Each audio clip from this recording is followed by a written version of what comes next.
When you look at the wide receiver market, how's it kind of affecting team building? And it kind of blew up in free agency as far as the price and cost of it. Yeah, it's crazy. And I've been talking a lot about this. It's really interesting. And how it plays out is probably going to kind of frame how the NFL treats this for years to come. So you look at Kansas City, right? They elected to move on from Tyreek Hill and take the compensation. Whereas the Bills, probably the other, top offense in the AFC, they decided to keep Diggs and give him the money. The market's up to $30 million for good wide receivers. You see Deebo Samuel now and San Francisco far apart on what they value him and what he values himself. Same thing with Devontae Adams. Teams are electing to try to move on and banking on, with all these talented wide receivers coming in the league, that their replacement cost will be so much less to try to fill that productivity that they're giving up. Now, the perfect case study for this is the Vikings, right? They did it with Diggs and Justin Jefferson, but how often are you going to hit that high level on a rookie? That's kind of where this lies, and how this plays out for teams. Like, can Kansas City take Juju Smith-Schuster, Valdez-Scantling, and a rookie and get the same kind of production they got from Tyreek Hill? I don't think so.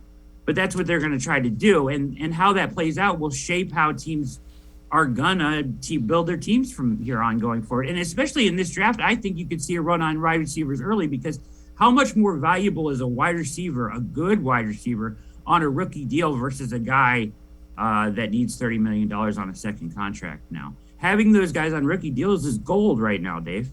Yeah, and so the flip side of that is how good does that trade for Amari Cooper look that Andrew Berry made when he got him at $20 million and extended him before everybody started getting ridiculous money at that position?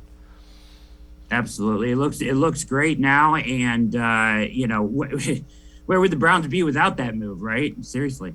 All right. The other thing is, and Andrew Berry kind of addressed it in his press conference, the thought that there are so many young wide receivers coming in is because you're developing them younger. You're throwing the ball 30, 40, 50 times in high school. They're throwing it more in college.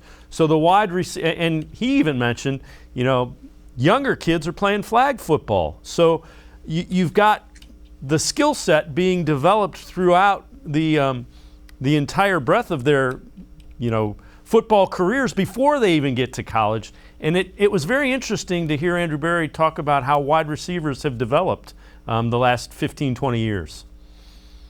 Yeah, it's incredible. You think about the difference now as compared to the past, where, youth, they're getting all the nuance of the game, right? Where to put your hands, how to get off the line of scrimmage, how to read defenses, from youth football to high school football, all the way up to college football, because you actually throw the ball now. It used to be you never did that at the lower levels, right? It just wasn't possible. And they're getting high-level training and high-level agility, route running. All those things are being addressed at such a younger age, and guys are forming into athletes that are ready to come in the NFL and contribute right away. And we've seen that year in, year out, as rookies have had great years and young wide receivers are productive all over the NFL every year. And each wide receiver class just seems to get deeper and better. This one doesn't quite have the high end or top end talent that the last few years do, but it's certainly just as deep.